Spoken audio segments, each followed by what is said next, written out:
And then leading into the second trimester. Which part? The second trimester. After, you know. So, well, one of the things that we did the chicken thing that came out in the first trimester too. Yeah, that was from the beginning. Yeah, so that was pretty funny. Like, you know, I couldn't eat chicken. Yeah, mind you, she couldn't eat chicken, and literally that pregnancy thing literally came out the day after the freezer we had just bought a lot of chicken from like BJ's or whatever. So it was like, oh man. So I was cooking. You know, I had everything. No, from the beginning. So in the beginning, I didn't have any symptoms, like I said. So leading to maybe like, I think it started at like 10 weeks and then lasted the entire pregnancy. Chicken, I'm just going to say what it tasted like. Chicken tasted like eating flesh. Like it tasted like I was being a cannibal. It was disgusting. And I wasn't so during the pregnancy, I tried to eat healthy as much as I could. I did eat a lot of vegetarian and vegetable, and it was hard to not eat chicken because certain fish you can't eat when you're pregnant anyway. Certain seafood you can't eat when you're pregnant anyway, and I love seafood. And then like chicken, it was just like a lot of dishes are made with chicken. And like exuberant amounts. You don't think about these things you don't until think about it. Until like when you're trying to feed someone, it's like, oh. Dang, this is all she couldn't even have chicken in that, like the smell. Even if I bought like a chicken burger, she would get like nobody could eat no chicken one could around eat it me. in the house. It was like no, nothing. And I think that was my only food aversion. Yeah, it was only the mint of like brushing my teeth and chicken. Yeah, but pretty much what that caused me to do is, since I was cooking, I had like a very set routine, like, okay, let's do breakfast on Fridays and like or some other day. Pizza on a specific day, like homemade pizza, and like pasta. Like I had to mix it, like, but it was the same thing. And we usually do some. We're not vegetarian or vegan, but we do vegetarian vegan dishes just because we like them. You ate chicken once, I remember. I think it was like a chicken wing or something like that. It was very specific. Yeah. I could eat like Spanish fried chicken, but it had to be like from like a bodega or like Caridad, like the Spanish restaurant. It couldn't be homemade. It was so weird. But even then, I could eat it because I was trying to find things to eat. I could eat it, but it wasn't my favorite thing. Honestly, when I was pregnant, my favorite stuff was tropical things like avocados, coconuts. The amount of coconut water I had to get from Stop and Shop at 11 o'clock at night, right before they closed. Coconut water, but coconut water was for two reasons. First of all, I loved anything coconut, and it wasn't in season, so I would go with coconut water. But also, when you're pregnant, and even when after you're pregnant, breastfeeding too. But when you're pregnant, like I was always thirsty, and coconut water quenches you better. But anyway, leading into the second trimester, we found out.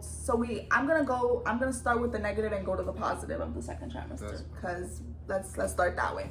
So leading into the second trimester, so when you first get pregnant, one of the things that they do that no one warned me about again is they literally took 22 vials of blood.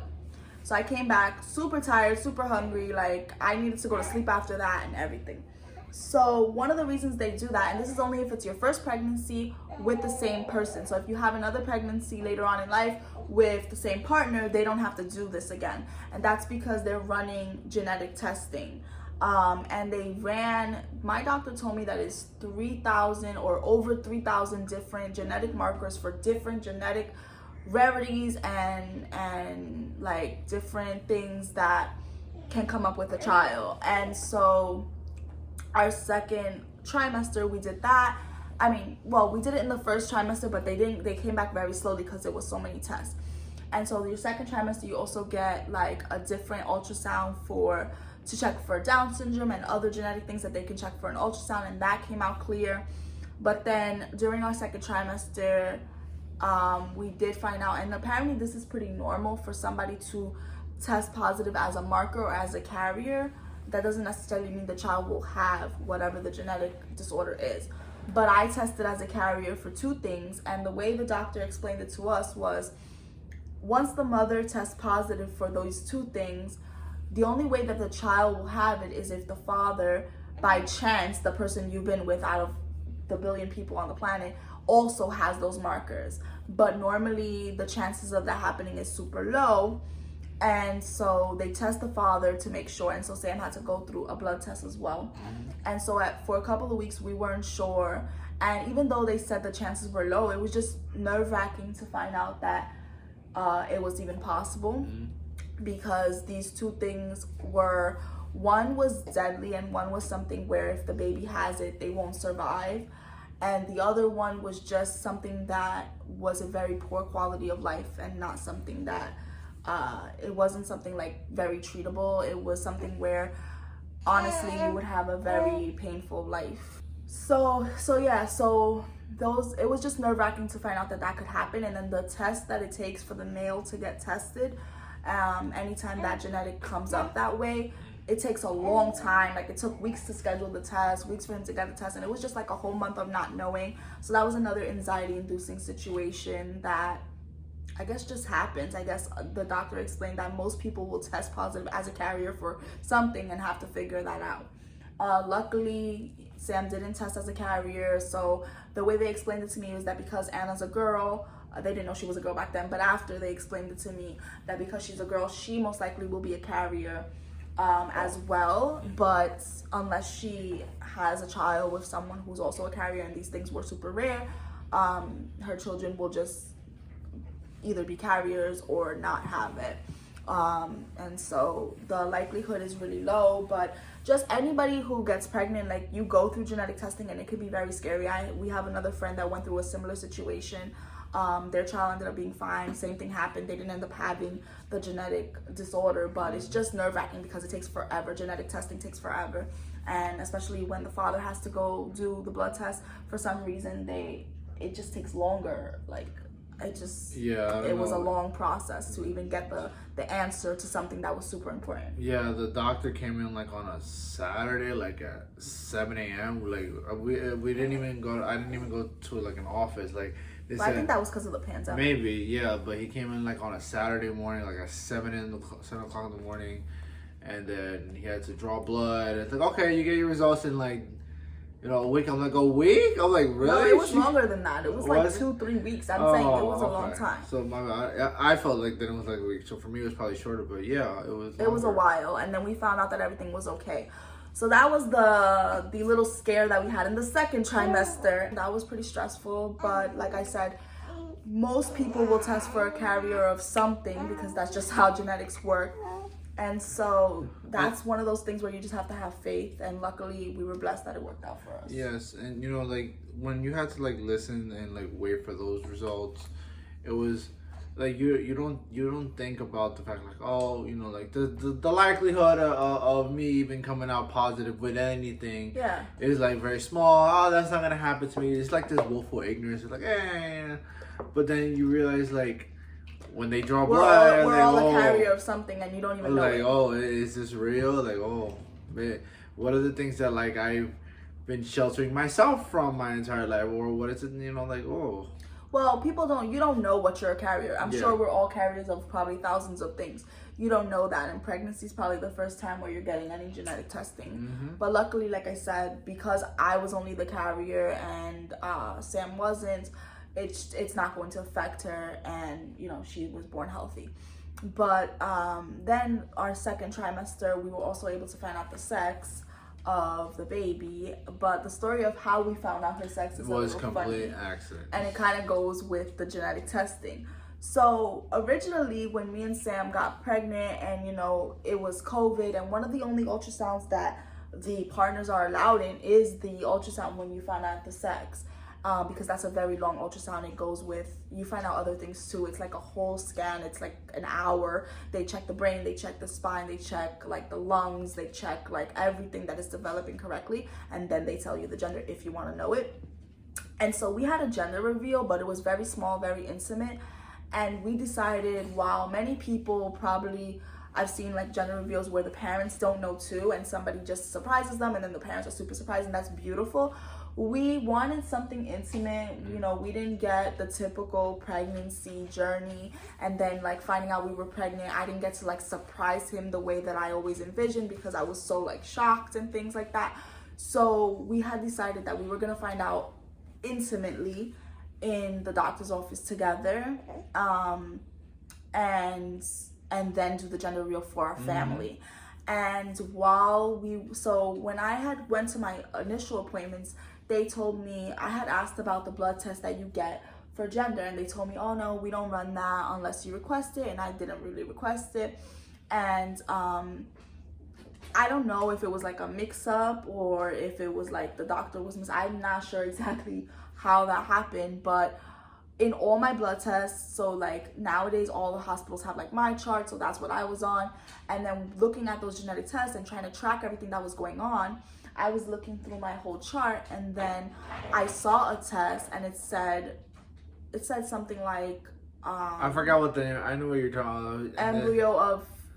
The embryo sex, and it said female, but I was home alone, and I didn't really know if, like, the way it was worded and the way the paper said it, I was like, is this the sex? Like, they told me they weren't gonna run that and stuff like that.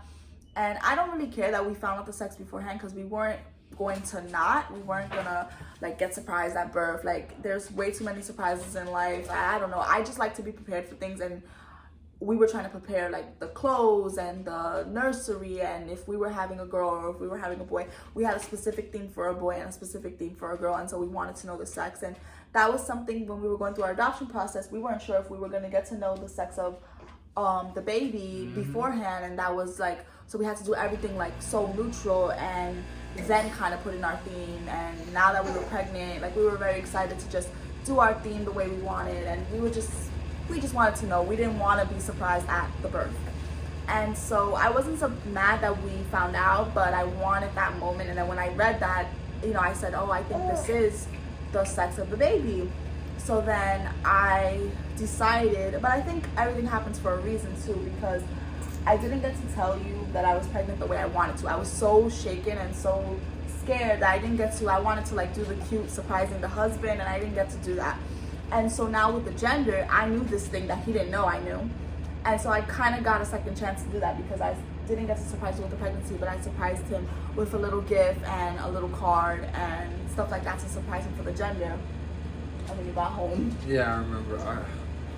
I don't remember. I remember like snippets of it. I remember like, was it raining that day? I think I came home and you set something up on the table, right? Yeah. Yeah, and it was like this little gift. It was like this little gift, like this little intimate thing where I was like, oh, what's this? I told you I had a surprise. But... Yeah. Oh yeah, and then I remember like, I don't remember if I read the card first. I remember what I do remember is like this elation feeling, like, oh snap, I'm gonna have a girl. Like, yeah, I'm gonna have a girl. Like, and I felt so happy, and I just couldn't really like, I couldn't ask for anything more. Like I was so it's happy. funny. Like, I was happy. We didn't care about the sex, but just knowing what the sex of your baby, you can dream a little bit more, plan a little bit more. We ended up going shopping that weekend and buying a lot of stuff, and it made it more real, and it made it like we could envision our child a little bit better. And after everything we went through, that was great. Still had them at the 20-week ultrasound confirmed. I told him what happened. I told the tech, hey, I found out on my chart that they say the baby's a girl, but I want to confirm. And so we did confirm, and we still kind of had that moment where it was confirmed. And right before that ultrasound, literally, so she had like, the way they did her appointment, she sees a midwife or someone like right before. Right. And we had asked about like, so she saw this thing on my chart, is like, is this the right test? And they were like, oh, do you want to know? And they're like, yeah. I was like, okay, just to confirm, okay. And then is this the test that confirms the sex? And he said, yeah. I was like, oh, okay, yes, you're correct, that it is female. But it's different when you see it in the ultrasound. Exactly. So then immediately right after, when we got the ultrasound, then it's like reaffirms like, here, no way, like, you're not seeing things like, here's the blood test, and now here's what it looks like in picture, like here. So that was pretty cool. And so then after that, we were able to do our gender reveal.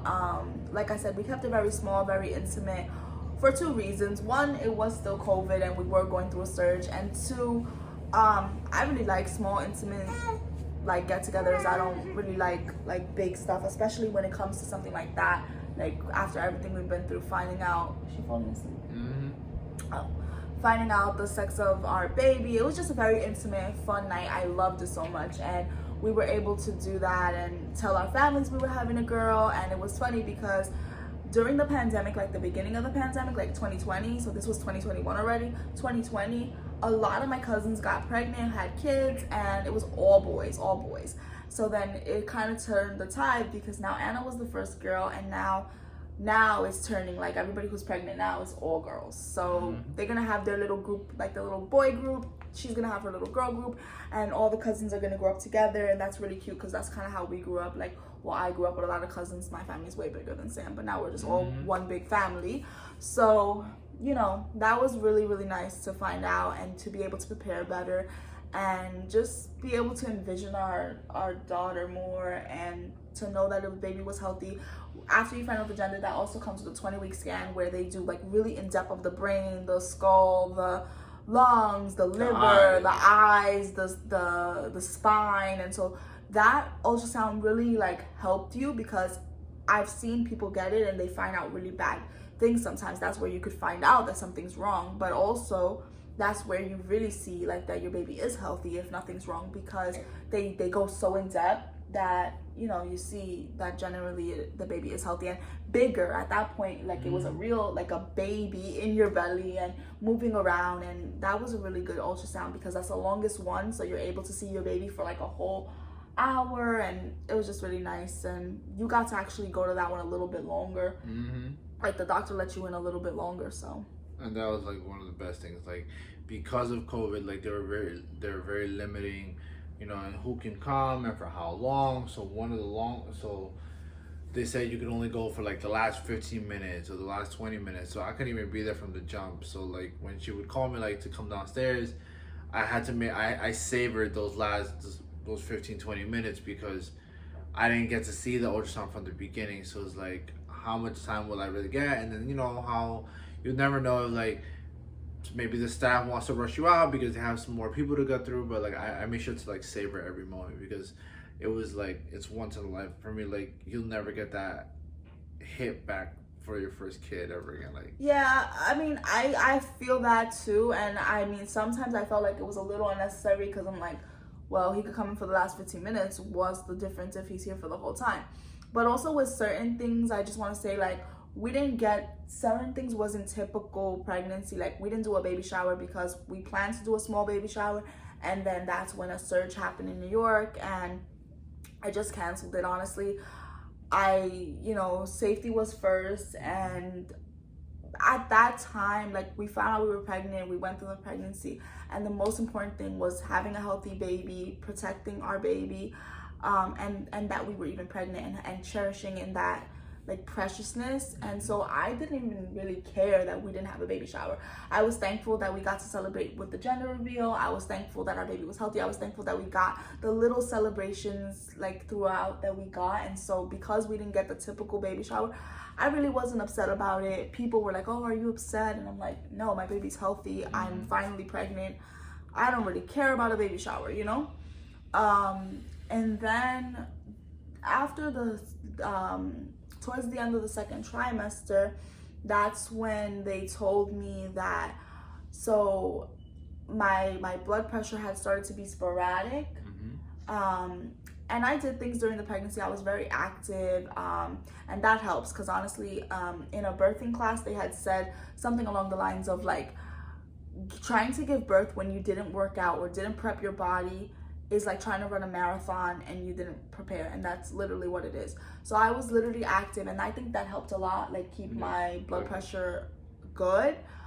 Just meditation, yoga, pregnancy yoga, working out, staying active, like eating healthy. And like I said, through all these little scares, thank God we did have a healthy child, a healthy pregnancy, a safe pregnancy. But at the end of the second trimester, I think any pregnancy can make your blood pressure like a little sporadic and things like that. But that's when that started to happen. And then I think it was like around 30 weeks, we ended up getting the 4D sonogram. We ended up getting a 4D sonogram around 30 weeks, and that was amazing because Sam was able to be there for the whole thing. It's not done in the hospital. On my birthday weekend. Yeah, I got it specifically on his birthday, and so I got it as a birthday present. And it was really nice because it's in a more relaxing environment. The place kind of looked like a spa, and it's not done in the hospital, so you can have people. And so that was the only ultrasound that I was able to have both him, and we invited my mom and his mom because they weren't able to do any of the hospital ones. And it was just a really nice family moment, and you got to see the baby in depth. And even though it was different when she came out, obviously you got to see all these little features and just a lot of activity, and just like she was super active and yawning and could like flip over now and yawn and do all these things like a real little human. And that was an amazing experience. That was like one of my favorite. It took the cake out of not having a typical pregnancy because of COVID. It took the cake out of not having the baby shower or not having like to be around everybody. It just, that was my like favorite thing that we did. We couldn't have the baby shower, we couldn't have this, we couldn't have that, but that day was one of the best. And then so the third trimester, we just Here comes the home stretch now with we just really enjoyed our pregnancy because it was our last moments. Again, not typical because of COVID. We tried to do like a baby moon, and that didn't happen because cases were way too high. And then you're always wondering like, oh, if I always felt internally like, is she gonna go into labor now, tomorrow? The third trimester. Oh my god, like she wasn't like she we were stressed about it a little bit, but like they were nice. I was like, oh, I wasn't stressed about labor. Like, at the third yeah. trimester, once I got to full term, what they consider full term, I was actually really happy because my family has a history of preterm, and so that was always in the back of my head. I was a preemie, and so I wasn't sure if I was going to be able to have a full term. And so getting there, having her be healthy and everything, I was super happy. And once I got to full term, I was already telling her like, it's time to get out. Yeah, I was very like scared like all the time, like leaving the house in the morning. I think because you were at work. Exactly, like leaving the house in the morning to go to work. I'm like, I gotta stay by my phone. Like in case I get a phone call, like, oh, water break. Like I was pretty like I was like all over the place. Like, and my students were, they were cool with it. Like they all knew. Like, and they were like, anytime like let's say I had put my phone down and for a second, and let's say it just happened to vibrate, my student was like, oh, mister, here's your phone, and then it would be like a text message from like the school or something. I mean, I think when you're the one who's pregnant, you're able to kind of stay a little bit more calm. I did have anxiety through my pregnancy with, like I said, certain things that happened, scares that we had, but overall, I was pretty calm. I tried to stay calm. You have this baby inside of you that reminds you to stay calm, and you have this baby inside of you that's like this. It's just an experience that's, you can't really explain it. And then also like, he's not the one who's pregnant, so for him, he's not feeling everything. And so I was pretty calm. The third trimester was probably the calmest in the sense that, yeah, I had the blood pressure issue, but we were monitoring that. My hospital was monitoring that with us. We did have to go in more often, so that was stressful. We did have to do NSTs, which are non-stress tests, more than someone who didn't have the blood pressure issue. So that was kind of stressful, but every time I would do it, she would be healthy, and so that was reassuring. But by the time we got to the like full term, I was ready for her to be out. And we're gonna do a different, we're not going to do our labor and delivery in this video just because it's too long, and that's a whole story in itself. Yeah. And so we're going to do next week is going to be picking up from this and labor and delivery. But basically, my third trimester, we really just tried to enjoy ourselves, even though we couldn't do the typical baby moon and things like that. We went on more date nights. We did things that we weren't going to be able to do when a baby came. Like, we can go out to dinner now, but we can go out to dinner either finding a babysitter or with our child. But going out by ourselves, without finding a babysitter, those days are gone. And so we did that.